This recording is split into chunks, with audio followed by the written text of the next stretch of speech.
Thank the Shed Kings, Curtis and Anthony, for sponsoring our KRIM Community Spotlight program. Well, good morning, Rim Country. Chris Higgins in the studio here in the Sawmill Theater Complex. Hope you're having a great Tuesday morning. Another beautiful day out there in Rim Country. Well, this morning we are going to be talking about the Payson Book Festival. That's happening July 19th. At the Mademoiselle Hotel and Casino, and I believe it is, I don't see it on the flyer, but I believe it is the 10th annual Payson Book Festival. Over 80 Arizona authors in attendance. This is a free event. It's from 9 a.m. to 2:30 p.m. And to learn more about the event and some of the authors, a couple of the authors that will be at the event, we have Chrisann Dawson in the studio. Joining us. Good morning, Chrisann. Good morning. Thank you so much for coming in. Thank you. Oh, you're so welcome. And on the telephone, we have David Czaplicki. Good morning, David. Good morning. How are you? Doing great. Thank you so much for calling in this morning to talk about being an author and being at this year's Payson Book Festival. So, Chrisann, I'll start with you. How long have you been an author, or how long have you been writing books? I began writing my first book, Congo Crisis, in 2003. And I had toddlers that I was raising, and I broke my leg and had extra time to do mostly nothing while my toddler was napping. So I started writing Congo Crisis in 2003, but I didn't get it first published until 2015. So there was a long time of just living life between the first writing of a book and my publishing. Gotcha. First thought that comes to mind, having had toddlers, I don't think there's ever a good time to break your leg, but when your children are toddlers, then they're exploring, maybe getting into things, getting all over the place, to have a broken leg, that must have been challenging. It was. It was a big challenge, you know, with diaper bags and crutches and all the other things that went along with it. But somehow, you know, you look back and you're like, well, I did it, so there you go. I'm here to tell that I survived it. So. And where did you get the inspiration, or what is the story based on? Okay, so Congo Crisis, and I have two more in the series, Congo Terror and Congo Ebola, are based on the fact that we did mission work in the Congo for 7 years on the ground. And then we've been continuing to work with that mission since 1991 until the present day. It's called Rise Congo. And just training nationals. We have a big Christian school there that we train children in, have Bible institutes around the country. So we did live in the Congo for 7 years, and so it creates a backdrop for my stories that I tell. So during that time, was it just you? Were you married? Did you have children yet? I was married to my husband, Gail Dawson. He lives here with me in Payson, and he runs the Rise Congo ministry from Payson. And we had 3 children. My second daughter was born in the Congo. So she actually has unofficial dual citizenship. You know, you had to deny her Congolese citizenship in order to get an American birth certificate. So yeah, I did actually have a child in the Congo. So the Congolese call her a Mwana na Mboga, a child of the village. Child of the village. Wow. So where you were in the Congo, was there a hospital, clinic? I mean, what type of facility? Okay, so we flew ahead of my due date to a hospital in the middle of the Congo called Chikaji, and they had an American missionary doctor who was delivering babies there. Her name was Sue Macon, and she delivered my baby in the Congo. So I had an American doctor and the education behind an American doctor. But I also was in a Congolese hospital that had no medicine of any kind for pain, no hot running water. So after my delivery, I took the coldest shower I've ever had. Oh my gosh! So, no running hot water. No running hot water. They had running water, but they had no hot water. Wow! In a hospital. In a hospital. Was it, how large? I mean, was it more like a clinic, what we would think of like a clinic? Yes, we would think of it like a clinic. It was just one floor. They had a couple of beds in the labor and delivery area. Just real simple. Wow. So, well, I mean, their boast was that they had somebody that was trained and educated in the United States working there as the main doctor. Yes. Goodness, wow, what an experience. I know I was stationed overseas. We were in Belgium. One of our sons, Joshua, he was born in Belgium, and it's a lot different, but not that different. Not, Right. you know, that, not that drastically different. Yeah. Wow. So, David, I guess, how long have you been an author? When did you start writing?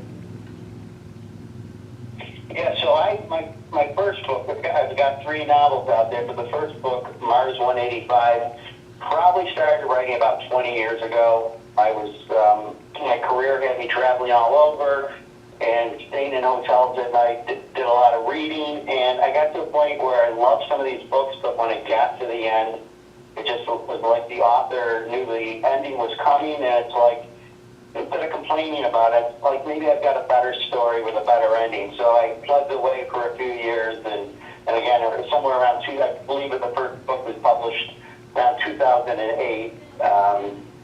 And then from there it was kind of a hiatus. Moved to Arizona, and the second book, The Man in the Woods, was during COVID. So like all of us, we were stuck indoors, thinking about our past, thinking about the future, thinking about a lot of things. So I was a little melancholy, and I was missing a home I had in western New York out in the woods. So I decided to write a story based on that home in the woods. And The Man in the Woods, it's a romantic story. There's a story about as well as an older man and his dog. The story touches on getting older. So it's an emotional tearjerker book, and again, it was written during COVID. And then over a few years, just going to some book shows such as this festival, people started purchasing the book. They come back, you got anything new, and they motivated me to write my third book, The Superstition, Hidden Secrets. So, you know, course of over 20 years, 3 books, more of them lately. I'm working on a 4th book now. Gotcha. I have to ask the diversity. It seems like there is quite a bit of diversity between the 3 books. Is that correct? Yes. So, of course, Mars 185 is science fiction about 100 years into the future of a colony on Mars. And as I said, Man in the Woods is kind of a romance, a tearjerker. And then The Superstition, Hidden Secrets is, I guess you'd call it an action thriller. So it is quite diverse. All 3 are unique. It makes it interesting when I do go to book shows and festivals. I've got a book for a lot of different people, depending on what they're looking for. And I'm really not sure what it says about my personality, but all 3 books are quite different. You're all over the place, or no? Just a lot of interests, a lot of different interests, right? Yeah. Was one of the books easier for you to write than any of the others? The Superstitions, Hidden Secrets, the last book was probably a little easier. I used to do a lot of hiking in the Superstition Mountains. And again, when people are coming to me like, we love The Man in the Woods, we love Mars 185, so I wanted to write something else. And I always think back of F. Scott Fitzgerald, who used to write about things he was familiar with. So the story flowed with him. So because I did so much hiking in the Superstition Mountains, I knew the trails, I knew the history, I knew the mystery, if you will, in the mountains. And so I took what I had learned, what I had hiked, and I put a fictitious character, a Pinal County sheriff, who goes into these mountains, and he finds some clues. And the true facts are there are over 600 people that have died or gone missing in the Superstition Mountains. So every chapter of the book begins with a historical prelude, if you will, into the chapter about someone who had died or someone who had gone missing. So it was such an interest. It was trails that I had hiked many times. So it was a very easy book to write, and I got excited writing it because sometimes I didn't know where I was going to go, and that was probably the funnest one I wrote. Gotcha. Well, again, if you're just tuning in or just started watching, talking to a couple authors that are going to be at this year's 10th Annual Payson Book Festival. And that takes place Saturday, July 19th from 9 a.m. to 2:30 p.m. at the Metazel Hotel and Casino. Talking with David Czaplicki and also Chrisann Dawson. Both are authors that are going to be at the book festival. And what's great about the book festival, I know, Chrisann, you've been at the Payson Book Festival. How many years now? I think this will be my 4th or 5th year. 4th or 5th year. And David, is this going to be your first year? This will be the first year. My wife and I, we've gone to Payson the last 3 summers and fallen in love with that town. And then when you heard about the book festival, it's like, I've got to do this. And when January 1st hit the calendar and new authors could register, it was the first thing I did in 2025. Nice. So, Chrisann, now being at the book festival now 4 or 5 years, what is it that you enjoy most about the Payson Book Festival? I believe I enjoy connecting with other authors. And it's nice to look at the way authors display their books on a table, to interact with them based on the history or the subject of the books that they've written. So I really enjoy that. I enjoy the support of family and friends that will come out to see me at the book festival. And I enjoy meeting new readers. Every once in a while somebody will surprise me and say, oh, I bought your book online, or I saw your book advertised on Facebook or Twitter, and I bought your book and read it. And so it's always exciting to meet new authors and new readers. Yeah, there's so many great opportunities for everyone at the Payson Book Festival.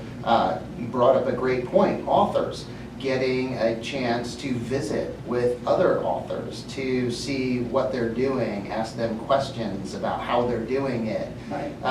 And just making those connections. I know over the years interviewing authors, so many have said, oh my goodness, I met this other author here, and now we've stayed connected, and it might be a relationship where they just encourage each other, or they're collaborating on projects. Also, just a great opportunity for authors to get in front of their audience. Sure. Their readers, and to get new readers, people that go to the book festival.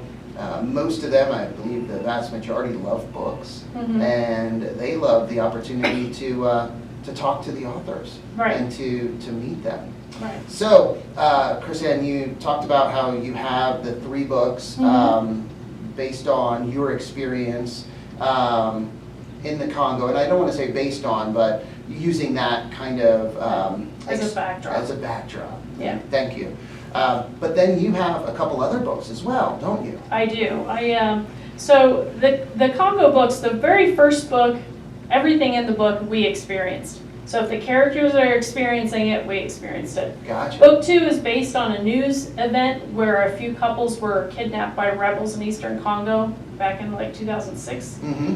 So that's based on that. And then the third one, Congo Ebola, just starts to explore some of the ideas of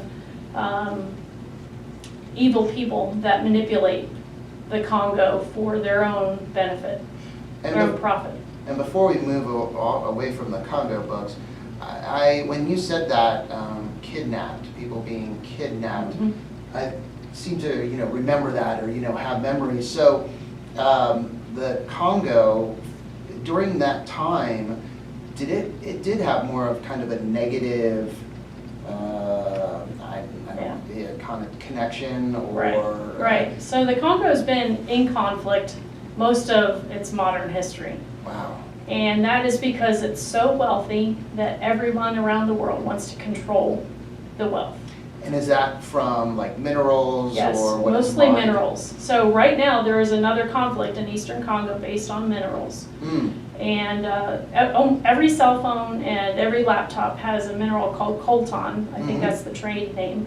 And it's the biggest supplies come from eastern Congo. Wow. So controlling the coltan can then control the production of technology, because coltan cools the technology, keeps it from overheating.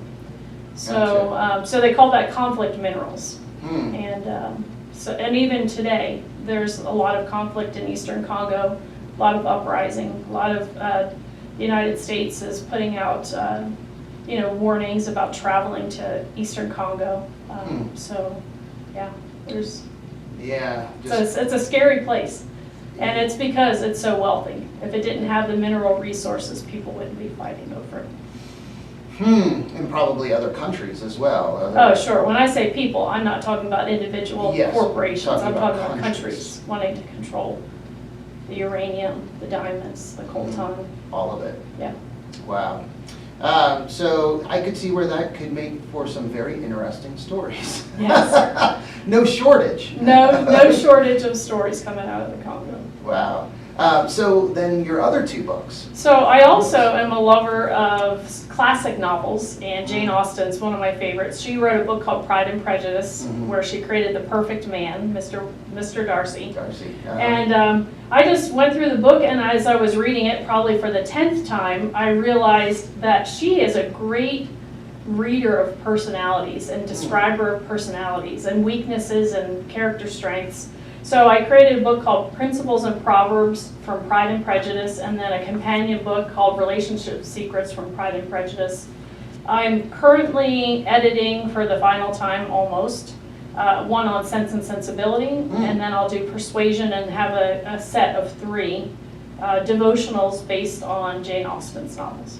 Wow. So again, quite a contrast. Sure. From Congo Crisis to Pride and Prejudice. Right. How much, like the experience, how different was it for you writing the books? Right. So Pride and Prejudice, that book, The Principles and Proverbs from Pride and Prejudice, almost wrote itself. Jane Austen made it so easy. And because the book is in public domain, it was easy to be able to do what I did with the book, where I take little quotes from the book and create like a dialogue around that quote. And in truth, Pride and Prejudice is a great way to relieve your mind from the stress of living in the Congo. So yeah. it kind of wrote itself. Congo Crisis and Congo Terror kind of flowed. Ebola didn't, and I'm starting a new series which I'm struggling with all the time, finding the flow. Authors like to get in the zone, and I'm not getting that zone. So what have you found in the past has helped you get into that? Is it something like anything you can do, or does it just happen? Is it one of those things that just happens, like now is the time and everything kind of just falls into place and you're in that zone and you just go? I haven't figured that out yet. I have a author who writes creative theory, and he talks a lot about being in the zone and how to do that. I think a lot of times it just comes down to discipline. Okay. Just because I'm tired doesn't mean I shouldn't edit a chapter or at least write the next scene in a novel. So I'm putting one foot in front of the other. I'm plotting and plotting through my stories because I have so many stories I have to tell, and I'm already getting up in age. So plotting and plotting. I like that. Plotting and plotting. I'm plotting, putting one foot in front of the other. That's pretty good. David, how about you?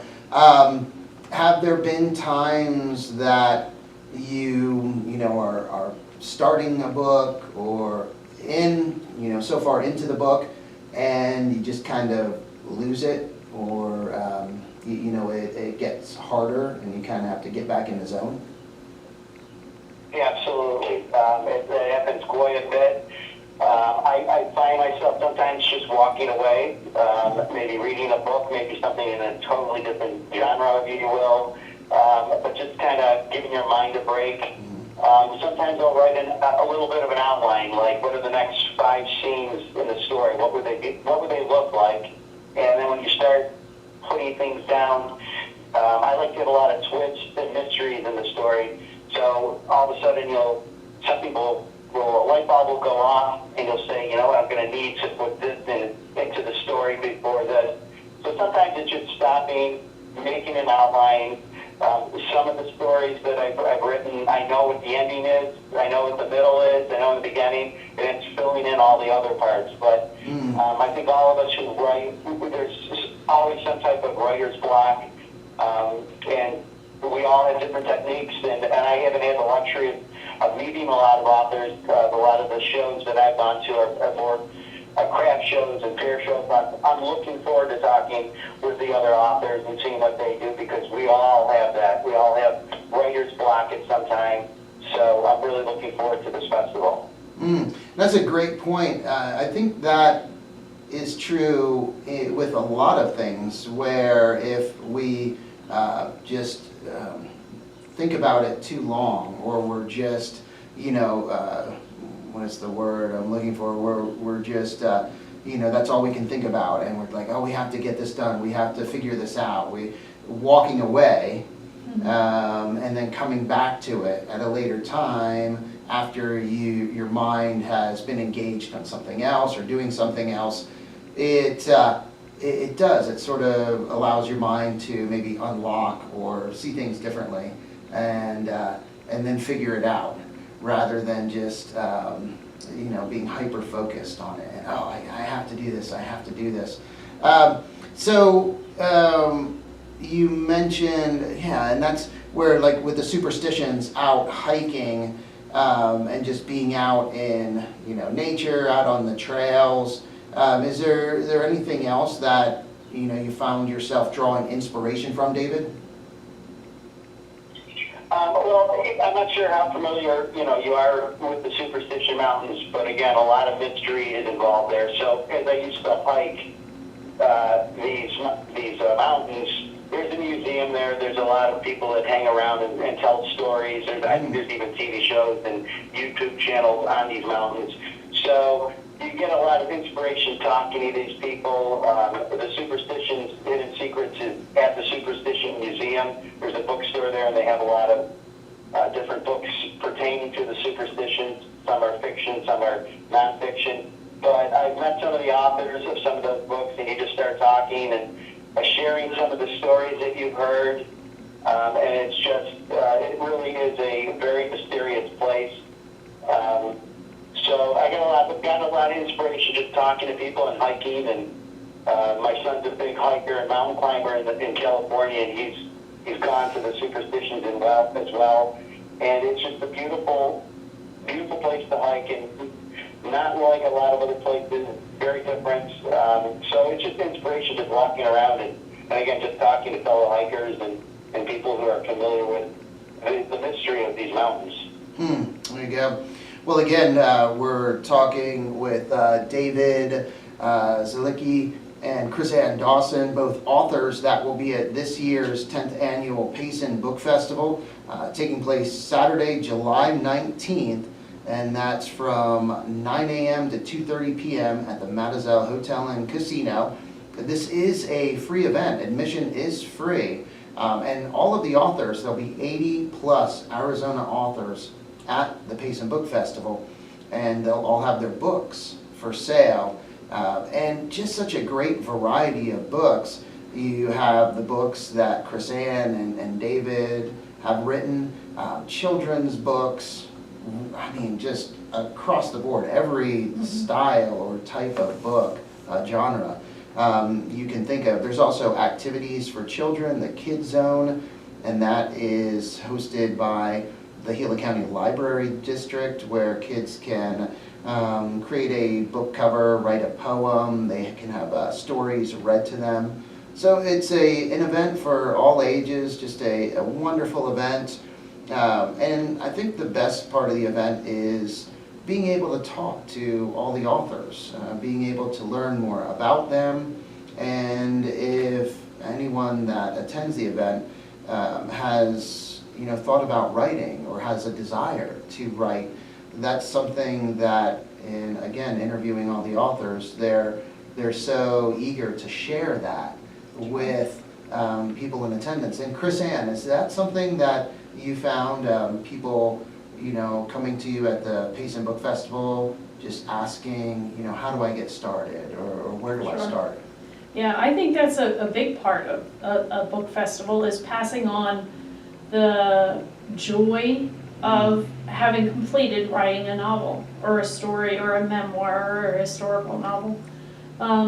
And trying to excite the next generation of authors.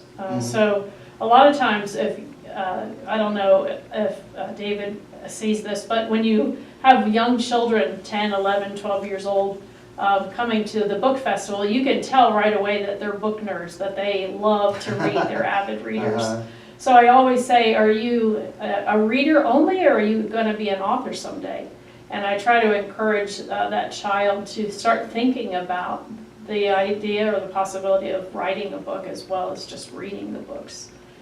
So passing on that hope of becoming an author, putting that spark in somebody's mind or heart.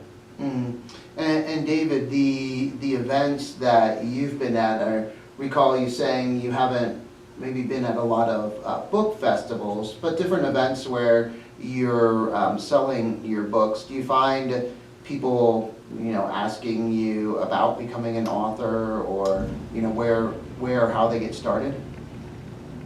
Yes, absolutely. I would say every book show that I've been to, or craft show, if you will, there is someone who's been writing something and has questions, and how do you maneuver through it, or some of the questions you've asked. When you get writer's block, what do you do?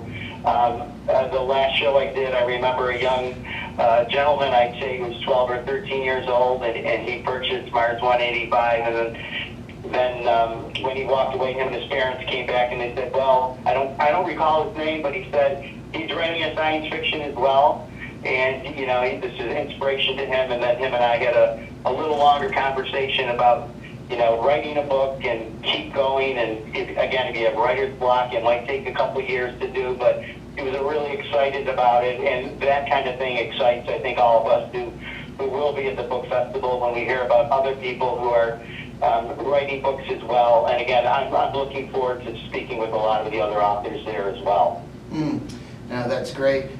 And over the years, going to the Payson Book Festival, one of the many things that you experience, just the great energy, the great positive energy at the book festival, between the authors, the people in attendance. It just is just a wonderful event. It is. And again, that is Saturday, July 19th at the Metazel Hotel and Casino in their ballroom.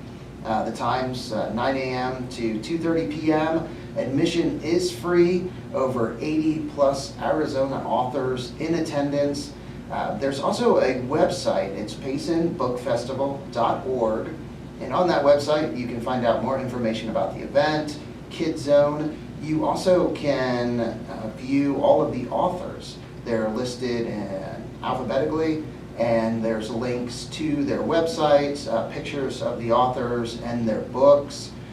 So again, you can find out more about the authors before you even go. So if you have a certain type of book that you like, or you see something that really interests you, you can kind of make your little list and say, okay, I really want to see this author or talk to this author. Again, all of the authors at the Payson Book Festival are from Arizona, or living in Arizona now. David, as you said earlier, you moved here from New York, and Chrisann, talking before the program, realized that we had a Pennsylvania connection. That's right. So is that where you were born and raised, in Bucks County? I was raised in Bucks County. Raised in Bucks County. Yeah, my dad was in the Army, so I was born in Germany. Oh, okay. On an Army base in Germany. In Germany, But yeah. I grew up in Bucks County. What Army base? It was not there. It's not there anymore. It was in Nuremberg, Germany. Oh, wow. Yeah, but the base hospital is not there anymore. Gotcha. And then, so he was stationed Willow Grove, was it, or that's a Navy base? I don't know. Yeah, no, he was only in the Army for a few years, and so I just caught the tail end of his Army career. Gotcha. And was born in Germany. In Germany. And then he came home and was finished, like a couple weeks later after I was born. So. Gotcha. And in Pennsylvania, that's where you grew up, I in grew Bucks up County. Bucks County, Lower Bucks County. goodness, small world. Well, that is it. It's 10:30. David, thank you so much for calling in this morning, and look forward to meeting you at the Payson Book Festival. Thank you so much. You as well. I'm looking forward to meeting again everybody, and I appreciate this opportunity. And if any of you listeners do stop in at the book festival, let me know that you listen to this, and I would be really interested in your feedback. All right, that is great. And thank you, Chrisann, Thank for coming into the studio this morning. Yep. I also want to thank everyone listening and watching this morning. And again, a big thank you to the Shed Kings, Curtis and Anthony, down in Star Valley. Now a message from them, followed by an update from the National Weather Service, and then we're back to the music here on KRIM with Bob Marley, Alanis Morissette, REM, and more. Hope you guys have a beautiful Tuesday. The KRIM Community Spotlight Program is sponsored by the Shed Kings. The Shed Kings, offering 2 convenient locations in Star Valley and Overgard, Arizona. Hey there, I'm Curtis. And I'm Anthony, and we're the Shed Kings, home of the rent-to-own, no-credit check program. We offer barns, sheds, garages, cabins, and steel buildings, all built to last. Proudly representing Graceland Portable Buildings. Leaders for over 20 years. Need something larger? We also represent American Steel Buildings for unmatched durability and the best warranties in the business. Quality matters. If there was a better constructed building on the market, we would be selling it. Shed Kings made it so easy, but quality's unbeatable. I loved it so much, I joined the team. Enjoy enhanced floor and wall durability, optimized fasteners, and budget-friendly options. Choose from a wide variety of styles and colors to fit your needs. Graceland Portable Buildings has the highest customer quality ratings year after year. So come see us in person and experience the Shed Kings difference, because we have the shed you've been looking for. If not, we can build it. Call or visit us to get started.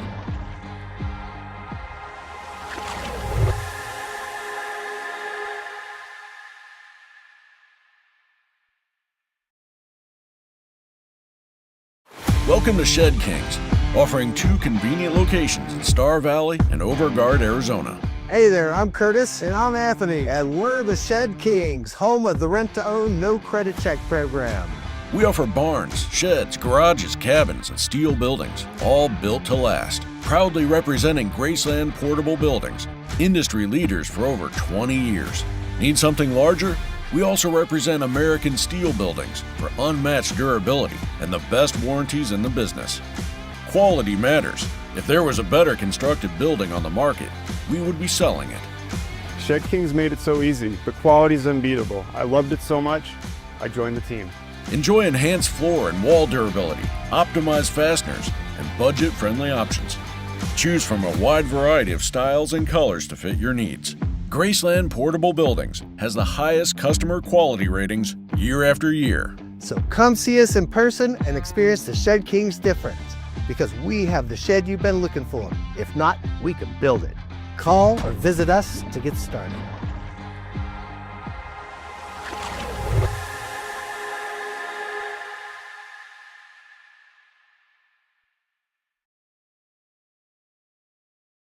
Welcome to Shed Kings, offering 2 convenient locations in Star Valley and Overgard, Arizona. Hey there, I'm Curtis. And I'm Anthony, and we're the Shed Kings, home of the rent-to-own, no-credit check program. We offer barns, sheds, garages, cabins, and steel buildings, all built to last. Proudly representing Graceland Portable Buildings, industry leaders for over 20 years. Need something larger? We also represent American Steel Buildings for unmatched durability and the best warranties in the business. Quality matters. If there was a better constructed building on the market, we would be selling it. Shed Kings made it so easy, but quality's unbeatable. I loved it so much, I joined the team. Enjoy enhanced floor and wall durability, optimized fasteners, and budget-friendly options. Choose from a wide variety of styles and colors to fit your needs. Graceland Portable Buildings has the highest customer quality ratings year after year. So come see us in person and experience the Shed Kings difference, because we have the shed you've been looking for. If not, we can build it. Call or visit us to get started.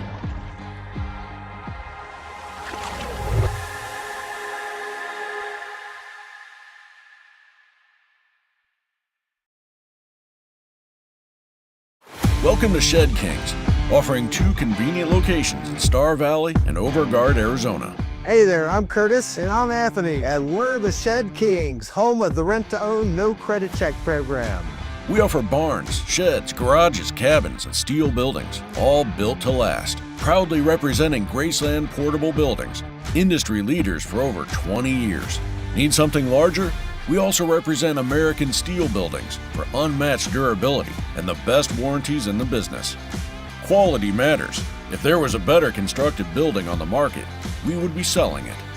Shed Kings made it so easy, but quality's unbeatable. I loved it so much, I joined the team. Enjoy enhanced floor and wall durability, optimized fasteners, and budget-friendly options. Choose from a wide variety of styles and colors to fit your needs. Graceland Portable Buildings has the highest customer quality ratings year after year. So come see us in person and experience the Shed Kings difference, because we have the shed you've been looking for. If not, we can build it. Call or visit us to get started.